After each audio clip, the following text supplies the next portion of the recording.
तमाम इंसानों को बराबर तख्लीक किया गया है। इन्हें इनके खालिक ने कुछ ऐसे हकूक दिए हैं जिनसे इन्हें कभी महरूम नहीं किया जा सकता, और इन हकूक में शामिल है जीने का हक, आज़ादी और खुशी की तलाश। अपनी नीयत का फैसला खुदा पर छोड़ते हुए अमेरिकन कॉलोनीज़ के अच्छे लोगों की तरफ से दिए गए इख्तियारात के तहत ये ऐलान किया जाता है कि ये मुतहदा कॉलोनीज़ आज़ाद और ख़ुद मुख्तार रियासतें हैं। ताजे बरतानिया से वफादारी और बरतानिया से हर किस्म का सियासी ताल्लुक ख़त्म किया जाता है। दोस्तों, ये तारीखी अल्फाज दरअसल यूनाइटेड स्टेट्स ऑफ अमेरिका का ऐलान आज़ादी हैं। इन अल्फाज पर मुश्तमिल ऐलान आज़ादी 4 जुलाई 1776, 4 जुलाई 1776 को फिलाडेल्फिया के इंडिपेंडेंस हॉल में जारी किया गया था। ये declaration Thomas Jefferson, John Adams और बेंजामिन फ्रैंकलिन समेत 5 लोगों की एक कमेटी ने तैयार किया था। इस पर अमेरिका की 13 कॉलोनीज के 53 अफराद के दस्तखत थे। इसी ऐलान ने उस जंग को तेज कर दिया जो 1770 की एक सर्द शाम होने वाली ट्रेजेडी से शुरू हुई थी। फिर एक पेंटिंग तैयार हुई जिसने बिखरी हुई अमेरिकन कॉलोनीज को एक कौम कर दिया। उस सर्द शाम क्या हुआ था और ये पेंटिंग की कहानी क्या थी?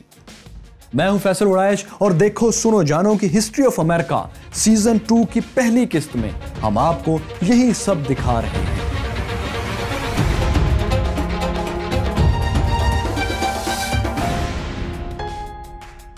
दोस्तों, ये मार्च 1770 की बात है। अमेरिकी रियासत मैसाचुसेट्स के साहली शहर बॉस्टन में वक्फे से बर्फ के गाले गिर रहे थे। उस ठंडी बर्फबारी में लोगों के जज्बात बहुत गर्म थे, क्योंकि शहर में सुर्ख लिबास वाले, रेड ड्रेस वाले बरतानवी सिपाही, जिन्हें इसी लिबास की वजह से रेड कोट्स कहा जाता था, एक मिशन पर आ चुके थे। ये रेड कोट्स अमरीकियों से जबरदस्ती टैक्स वसूल करने आए थे, क्योंकि अमेरिकन कॉलोनीज के लोगों ने टैक्स अदा करने से इनकार कर दिया था। वजह यह थी कि बॉस्टन समेत पूरे अमेरिका में लोग इस बात पर नाराज थे कि बरतानिया उन पर टैक्स तो लगा रहा है, लेकिन इन्हें ब्रिटिश पार्लियामेंट में नुमाइंदगी नहीं दे रहा। वो समझते थे कि दरअसल बरतानिया इन्हें लूट रहा है। यही वजह थी कि टैक्सेस से बचने के लिए बॉस्टन के ताजरों ने स्मगलिंग शुरू कर दी थी, जबकि शहर में आम लोगों ने जा बजा बरतानवी प्रोडक्ट्स के बाइकॉट के लिए पोस्टर्स चस्पा कर रखे थे। लोग इतने गुस्से में थे कि उन्होंने बरतानिया के सरकारी कागजात, यानी उनसे मुतल्लिक कागजात को भी, सरकारी और कानूनी कागजात को भी जलाना शुरू कर दिया था, क्योंकि उन पर भी टैक्स लगता था। सो शहर में एक मॉब वायलेंस का माहौल था, क्योंकि लोग बरतानवी प्रोडक्ट्स बेचने वालों को मारने पीटने तक आ चुके थे। इन हालात में शहर की बरतानवी अथॉरिटीज़ ने 16,000 आबादी वाले बॉस्टन को कंट्रोल करने के लिए कोई 4,000 रेड कोट्स को बुला लिया। तो रेड कोट्स को करना यह था कि टैक्स देने से इनकार करने वालों और लड़ाई झगड़ा करने वालों के खिलाफ इन्हें सख्त क्रैकडाउन करना था। उधर शहरियों ने भी इन रेड कोट्स का कोई अच्छा इस्तकबाल नहीं किया, क्योंकि जहां उन्हें मौका मिलता वो रेड कोट्स पर आवाज़ें कसते और हंगामा बर्पा करके जितनी दिल की भड़ास निकाल सकते थे रेड कोट्स पर निकाल लेते थे। तो दोस्तों, हुआ यूं कि 5 मार्च की शाम ऐसे ही कुछ मुश्तिल अमरीकियों को एक तन्हा रेड कोट मिल गया। ये अकेला बरतानवी सोल्जर कस्टम हाउस के बाहर तैनात था। अमरीकियों ने इसे गालियां देना और बर्फ के गोले ताक कर मारना शुरू कर दिए। अभी ये सिलसिला चल ही रहा था कि मजीद 8 रेड कोट्स अपने इस तन्हा साथी की मदद को पहुंच गए।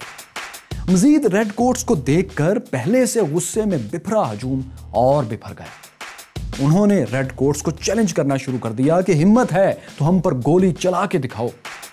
फिर अचानक दाएं से एक फायर की आवाज गूंजी। क्यों, कैसे, किसने किया ये फायर, आज तक कोई नहीं जानता। लगता यूं है कि ये गोली रेड कोट्स में से ही किसी ने चलाई थी और इसका निशाना अमेरिकन हजूम था।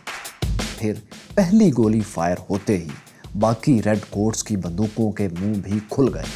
चंद ही लम्हों में 5 अमरीकी जमीन पर मुर्दा पड़े थे, जबकि 6 ऐसे थे जो अपने जख्म सहला रहे थे। अब दोस्तों, कहने को तो ये सानहा महज एक ट्रेजेडी थी जिसमें हजूम के उकसाने पर एक अफसोसनाक वाकया हुआ था, लेकिन इस ट्रेजेडी को एक पेंटिंग ने लाजवाल शक्ल दे दी।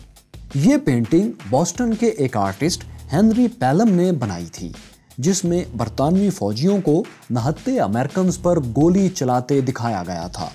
ये पेंटिंग किसी तरह एक फ्रीडम फाइटर पॉल रिवियर के हाथ लग गई।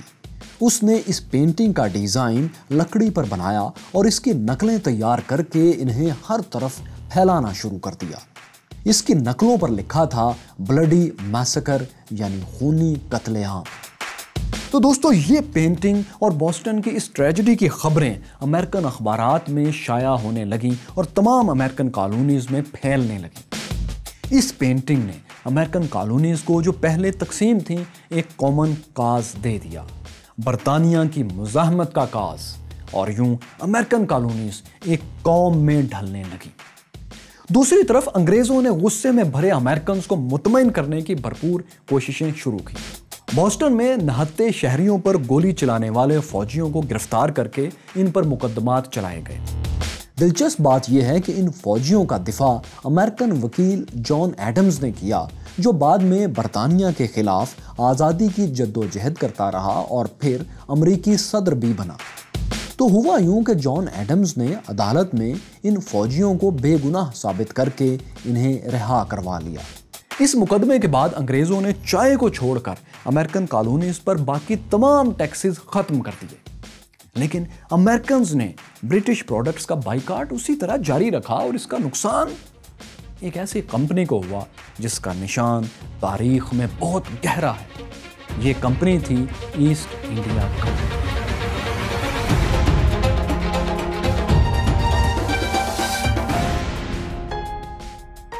तो दोस्तों, वो ईस्ट इंडिया कंपनी जो उन दिनों हिंदुस्तान पर रफ्ता रफ्ता कब्जे में मसरूफ थी, वही अमेरिकन कॉलोनीज को चाय भी एक्सपोर्ट करती थी।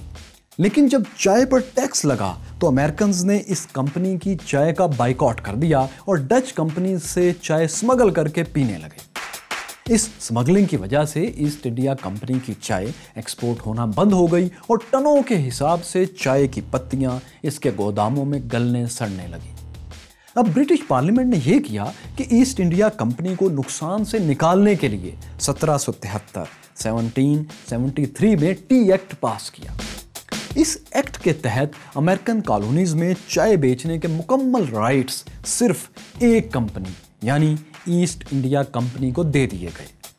कंपनी पर बरतानिया में लगाया हुआ इजाफी टैक्स भी माफ कर दिया गया, लेकिन जो अमेरिकन्स इस कंपनी से चाय खरीद कर अपनी कॉलोनीज में फरोख्त कर रहे थे, बरतानिया ने उनका टैक्स माफ नहीं किया। सो इसका एक बार फिर शदीद रद्द अमल आया और फौरी आया। बॉस्टन के ताजरों ने एक खुफिया तंजीम बना रखी थी जिसे सन्स ऑफ लिबर्टी, आज़ादी के सपूत कहा जाता था। 16 दिसंबर 1773 की रात इस तंजीम के दर्जनों लोग बॉस्टन की बंदरगाह पर खड़े 3 जहाज़ों पर चढ़ गए। इन जहाज़ों पर ईस्ट इंडिया कंपनी की चाय लदी हुई थी। हमलावरों ने नेटिव अमेरिकन्स जैसे लिबास पहन रखे थे और इनके पास नेटिव अमेरिकन्स की वो मशहूर ज़माना कुल्हाड़ियाँ भी थीं जिन्हें टोमाहॉक कहा जाता है। तो इन्हीं कुल्हाड़ियों से उन्होंने चाय के 342 संदूकों को चीर डाला और फिर ये संदूक और इनमें भरी हुई 45 टन चाय, जिसकी कीमत आज की करेंसी में $10 लाख बनती है, पानी में समंदर में गर्क कर दी।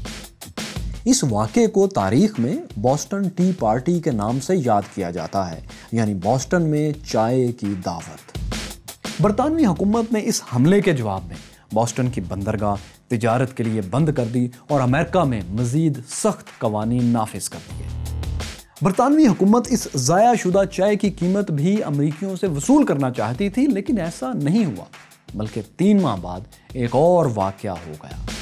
मार्च 1774 में एक बार फिर बॉस्टन के शहरियों ने एक जहाज़ पर हमला किया और चाय से भरे 30 संदूक पानी में फेंक दिए।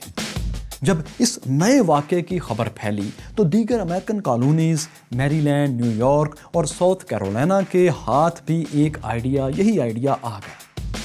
انہوں نے بھی ایسٹ انڈیا کمپنی کے جہازوں پر چڑھ چڑھ کر چائے کو سمندر برد کرنا شروع کر دیا۔ اب پورا امریکہ برطانیہ کے خلاف ایک ہوتا چلا جا رہا تھا۔ انقلاب اور آزادی کی لہر چل پڑی تھی، مگر اس لہر کو اب سیاسی لیڈرشپ کی ضرورت تھی، اور یہ لیڈرشپ اسے ملی کانگریس سے، جس میں امریکہ کی تمام 13 کالونیز کے نمائندے شامل تھے۔ مائی کیورس فیلوز امریکن شہر فیلاڈیلفیا میں یہ 2 عمارتیں جو ایک دوسرے کے قریب واقع ہیں، بہت مشہور ہیں تاریخی لحاظ سے۔ پہلی عمارت کارپینٹرز ہال ہے اور دوسری انڈیپینڈنس ہال۔ جب امریکہ آزادی کی راہ پر چل پڑا تو امریکن کالونیز کے نمائندے انہی 2 عمارتوں میں اکٹھے ہو کر صورتحال پر غور کیا کرتے تھے۔ تمام کالونیز کے نمائندوں کی اس مشترکہ بیٹھک کو کانٹیننٹل کانگریس کا نام دیا گیا تھا۔ اس کانگریس کا پہلا اجلاس 5 ستمبر 1774 کو کارپینٹرز ہال میں ہوا۔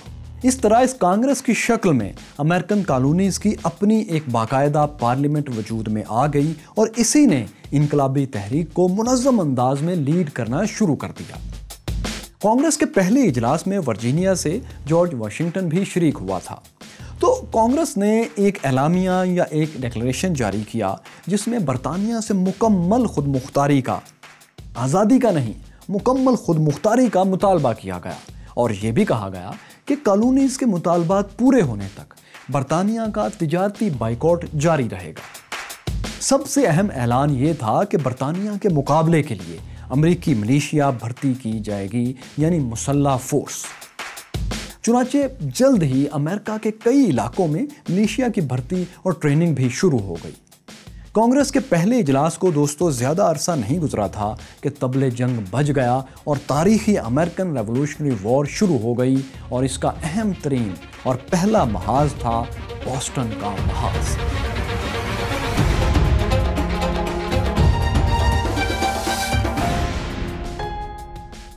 کانگریس نے امریکی ملیشیا تو بھرتی کرنا شروع کر دی تھی، لیکن انگریزوں کی نظر میں یہ بغاوت تھی۔ ایک نجی فوج بھرتی کرنا ان کے لیے ایک غیر قانونی کام تھا۔ سو برطانوی فوج نے امریکی ملیشیا کے خلاف کارروائیاں شروع کر دیں۔ انہوں نے ملیشیا کے اڈوں پر چھاپے مارنا اور اسلحہ ضبط کرنا شروع کر دیا۔ ایسی ہی ایک کارروائی کے لیے برطانوی فوج کو اطلاع ملی کہ بوسٹن کے قریب ایک قصبے کنکارڈ میں ملیشیا نے ایک اسلحہ ڈیپو بنا رکھا ہے۔ چنانچہ بوسٹن سے 700 برطانوی فوجی اس اسلحہ ڈیپو پر چھاپا مارنے کے لیے بھیجے گئے، مگر بوسٹن کا باغی پال رویئر، جس نے بلڈی میسکر والی پینٹنگ امریکہ میں پھیلائی تھی، وہ آدھی رات کو گھوڑے پر سوار ہو کر ملیشیا کے پاس جا پہنچا اور اسے برطانوی حملے سے خبردار کر دیا۔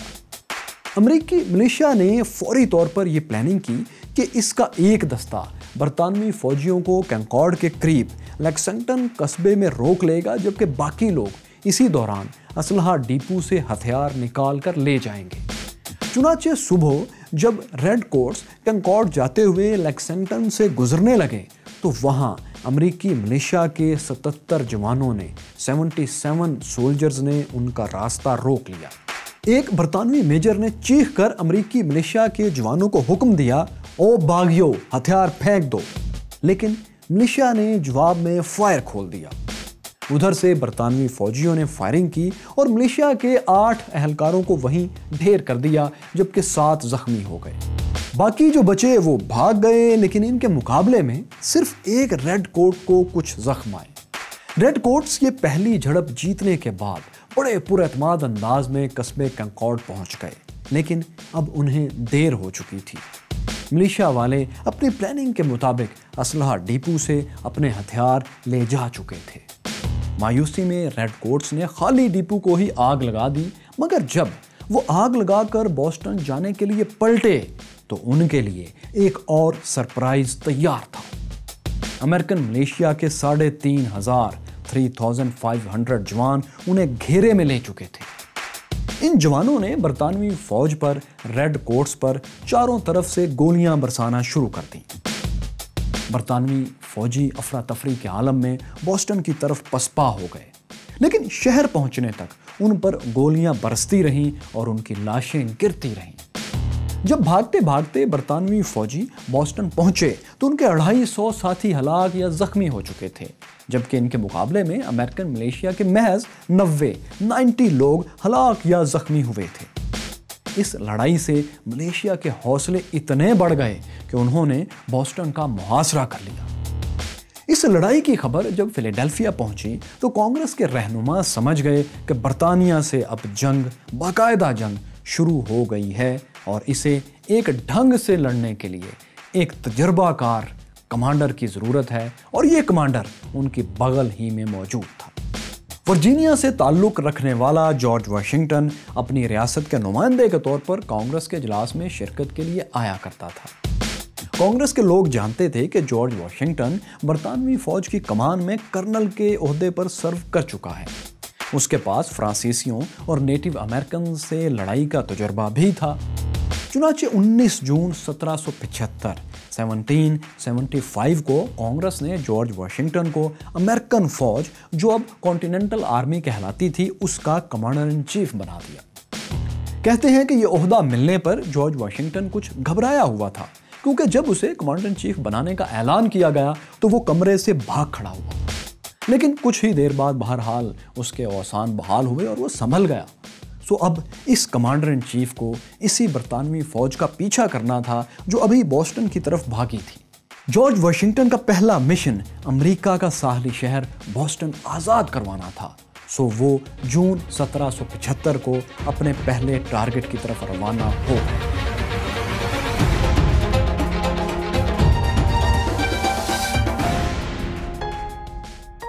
3 جولائی کو جارج واشنگٹن نے کیمبرج میں باقاعدہ طور پر امریکی فورسز کی کمان سنبھال لی۔ اس کے بعد اس نے بوسٹن کے گرد میدان جنگ کا مکمل جائزہ لیا۔ جلد ہی اسے معلوم ہو گیا کہ بوسٹن میں ان کے مقابلے میں انگریزوں کی پوزیشن بہت مضبوط ہے، کیونکہ ان کے پاس بھاری توپیں تھیں اور بندرگاہ پر کھڑے برٹش نیوی کے جہاز بھی انہیں سپورٹ کر رہے تھے، یعنی برٹش آرمی کو۔ بوسٹن کو فتح کرنے کے لیے ضروری تھا کہ شہر کے قریب کسی بلند مقام پر توپیں نصب کی جائیں، جن سے شہر اور بندرگاہ پر کھڑے برطانوی جہاز دونوں کو امریکنز اپنے نشانے پر لے آئیں۔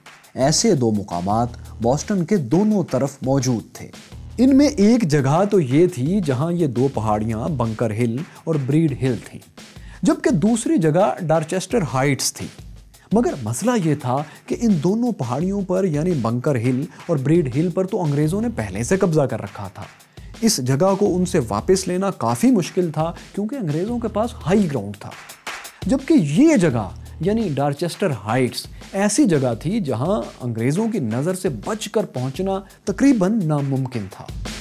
جارج واشنگٹن کے پاس اس وقت شہر پر حملے کے لیے بھاری توپیں بھی موجود نہیں تھیں، اس لیے ڈارچسٹر ہائٹس پر حملہ کرنا ابھی اس کی نظر میں بیکار تھا، یعنی ان ہائٹس پر قبضہ کرنا اس کی نظر میں ابھی کوئی معنی نہیں رکھتا تھا، ممکن نہیں تھا۔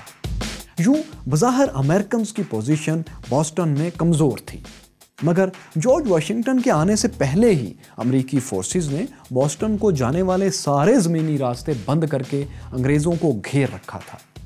امریکیوں کی تعداد بھی بہت زیادہ تھی، چنانچہ واشنگٹن نے بھی محاصرہ جاری رکھنے ہی کو ترجیح دی اور بوسٹن پر ہلکی توپوں سے بمباری کا سلسلہ جاری رکھا، یعنی برطانوی فورسز پر۔ اس کے ساتھ ہی دونوں فوجوں میں چھوٹی چھوٹی معمول کی جھڑپیں بھی ہوتی رہیں۔ اس لڑائی میں دوستوں کئی ماہ گزر گئے اور جنوری 1776 شروع ہو گیا۔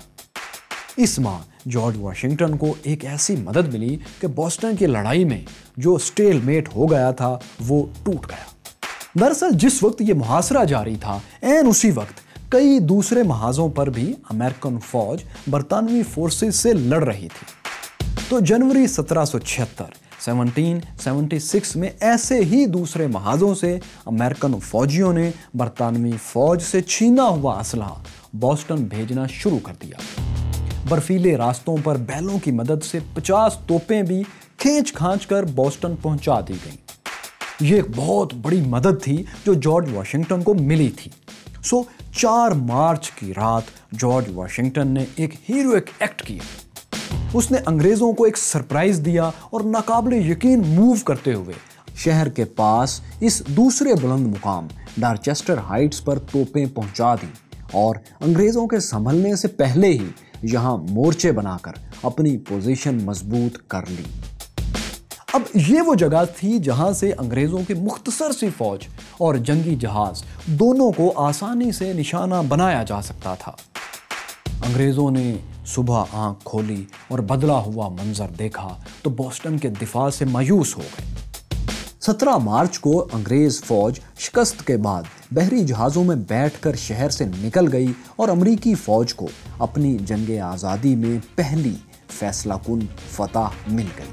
बोस्टन पर अमरीकी परचम लहराने लगा था।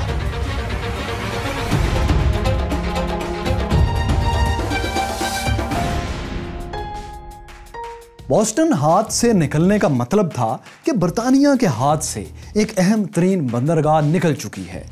सो उन्होंने अब दूसरी अहम बंदरगाह न्यूयॉर्क पर हमले का फैसला किया ताकि इसे अपनी सप्लाई लाइन बनाकर बगावत को कुचल सके। जॉर्ज वाशिंगटन भी एक जंगजू कमांडर था। वो अंग्रेजों की अगली मूव समझ रहा था। सो उसने 20,000 फौज के साथ न्यूयॉर्क का दिफा अपने हाथ में ले लिया। जब जॉर्ज वाशिंगटन न्यूयॉर्क पहुंचा तो इसी दौरान उसके पीछे से फिलाडेल्फिया में एक तारीखी पेशरफ्त हुई। ये इनकलाबी पेशरफ्त अमेरिका का ऐलान आज़ादी था, यानी अब अमेरिका ने खुद मुख्तारी से आगे बढ़कर आज़ादी का ऐलान कर दिया था। 4 जुलाई 1776 1776 को कांग्रेस ने फिलाडेल्फिया में ऐलान आज़ादी जारी किया और इसी तारीख को आज अमेरिका में यौम आज़ादी मनाया जाता है। लेकिन जॉर्ज वाशिंगटन इस इनकलाबी दस्तावेज पर दस्तखत नहीं कर सका।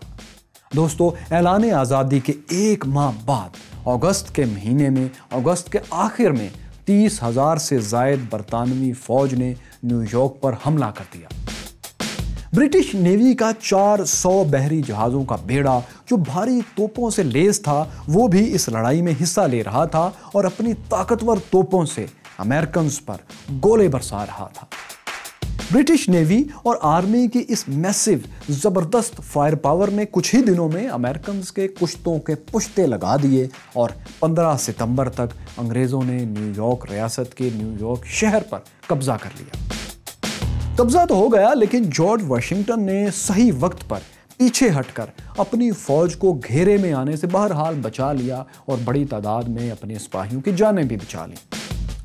अब अंग्रेजों के पास एक मौका था कि वो एक बड़ा हमला करके अमेरिकन्स की बगावत को वंस एंड फॉर ऑल कुचल कर रख दें हमेशा के लिए।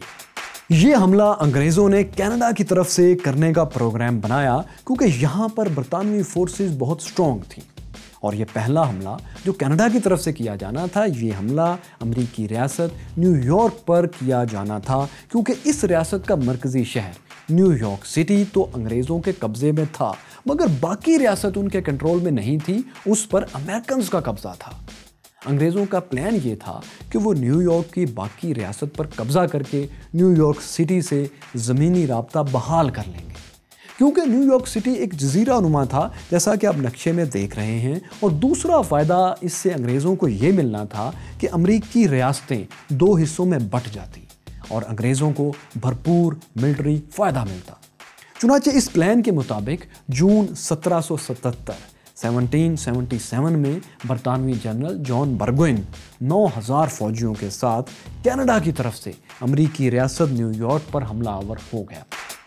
इसका टारगेट रियासत न्यूयॉर्क का शहर एल्बनी था और इस शहर पर कब्जे का मतलब ये था कि बरतानवी फौज जल्द ही न्यूयॉर्क सिटी से ज़मीनी राब्ता बहाल कर लेगी और न्यू इंग्लैंड का ये सारा इलाका बाकी अमेरिका से कट कर वापस अंग्रेज़ों के कंट्रोल में चला जाएगा। अब न्यू इंग्लैंड तो आप जानते हैं कि अमेरिकन जंग आज़ादी का गढ़ था। बोस्टन जहाँ से आज़ादी की लड़ाई शुरू हुई थी वो भी न्यू इंग्लैंड में ही था। तो न्यू इंग्लैंड पर कब्जे का मतलब था अमेरिकी जंग आज़ादी का खात्मा, दी एंड। जनरल बर्गोइन को शिकस्त देना अमेरिकन्स के लिए जिंदगी और मौत का मसला बन गया था। चुनांचे हजारों अमेरिकन फौजी इस महाज पर पहुंच गए। یہاں انہوں نے آمنے سامنے مقابلے کے بجائے جنگل میں پھیل کر گوریلا سٹائل میں جنگ کرنا شروع کر دی۔ امریکن نشانے باز درختوں کے پیچھے چھپ کر اور تاک کر انگریز افسروں اور ان کے نیٹو گائیڈز کو نشانہ بنا کر فرار ہونے لگے۔ اس لڑائی میں انگریزوں کا اس قدر جانی نقصان ہوا کہ ایلبنے سے 40-50 کلومیٹر کے فاصلے پر ساراٹوگا پہنچ کر ان کی ہمت ہی جواب دے گئی۔ انگریزوں نے ساراٹوگا کے ایک زرعی فارم میں پناہ لی اور اس کے ارد گرد باڑ وغیرہ لگا کر ڈیفینسو پوزیشن لے لی۔ لیکن یہاں اب امریکنز کا پلڑا بھاری ہونا شروع ہوا، کیونکہ انہوں نے ڈیفینسو پوزیشن لیے ہوئے برطانوی فوجیوں کو گھیر لیا۔ تقریباً 20,000 امریکنز تھے جنہوں نے ان کو ساراٹوگا کے قریب اس فارم میں گھیرے میں لے لیا تھا اور اب ان برطانویوں پر حملے شروع کر دیے تھے۔ انگریزوں نے امریکنز کا گھیرا توڑنے کی بہت کوشش کی لیکن ناکام رہے۔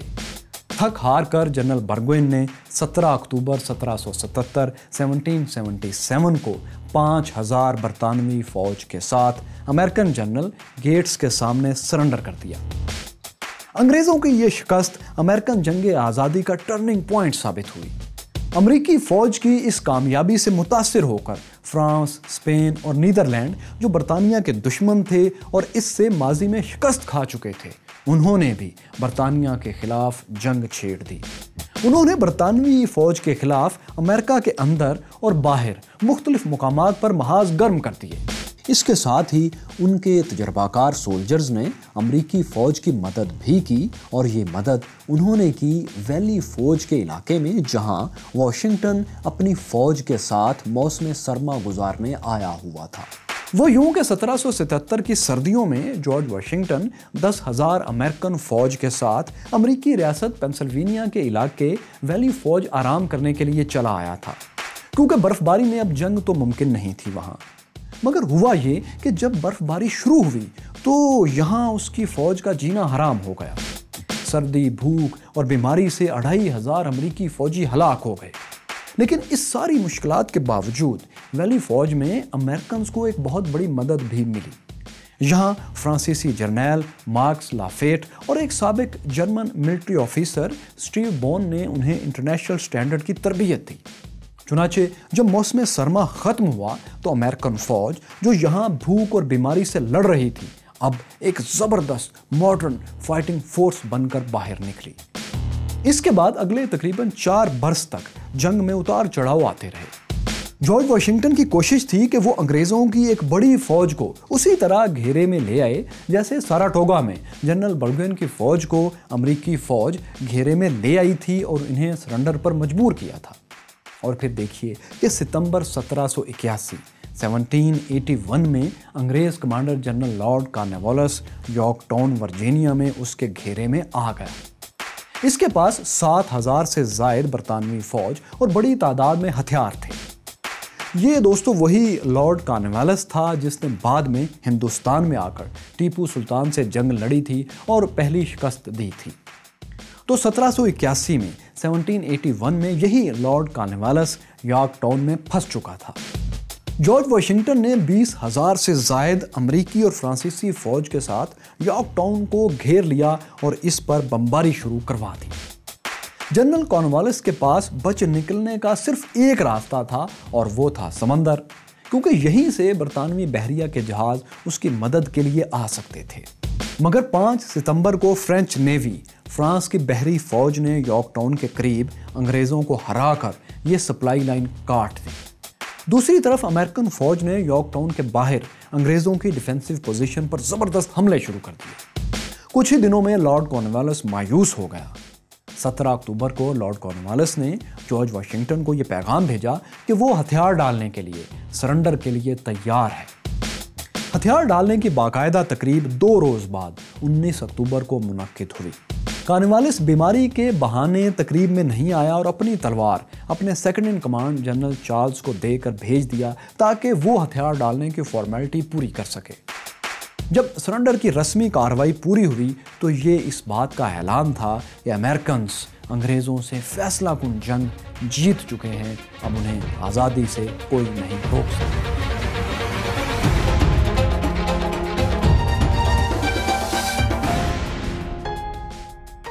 यॉर्क टाउन के शिकस्त के बाद अंग्रेजों ने जंग को छोड़कर मुज़ाकरात का रास्ता अपना लिया।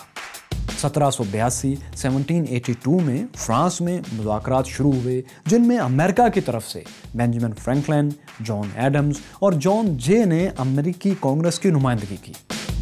बरतानिया शुरू में जंग ख़त्म तो करना चाहता था, मगर वो अमेरिका को आज़ादी देने पर या उनका आज़ादी का जो डिक्लेरेशन था उसको मानने पर तैयार नहीं था। दूसरी तरफ अमेरिकी नुमाइंदे अपनी आज़ाद हैसियत मनवाए बगैर जंग ख़त्म करने पर तैयार नहीं थे। लेकिन महीनों पर मुहित तवील मुज़ाकरात के बाद फतह अमरीकियों ही की हुई और बरतानिया अमेरिका की आज़ादी तस्लीम करने पर मान गया। 3 सितंबर 1783 को पेरिस में वो तारीखी मुआहदा तय पा गया, जिसके तहत अमेरिका एक आज़ाद मुल्क बन गया।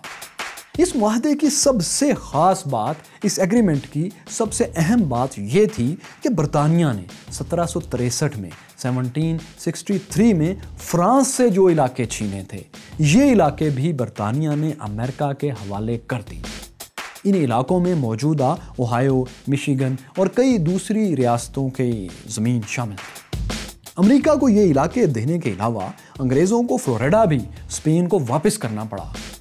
यूं यूनाइटेड स्टेट्स ऑफ अमेरिका में ब्रिटिश एम्पायर का सूरज हमेशा के लिए गरूब हो गया।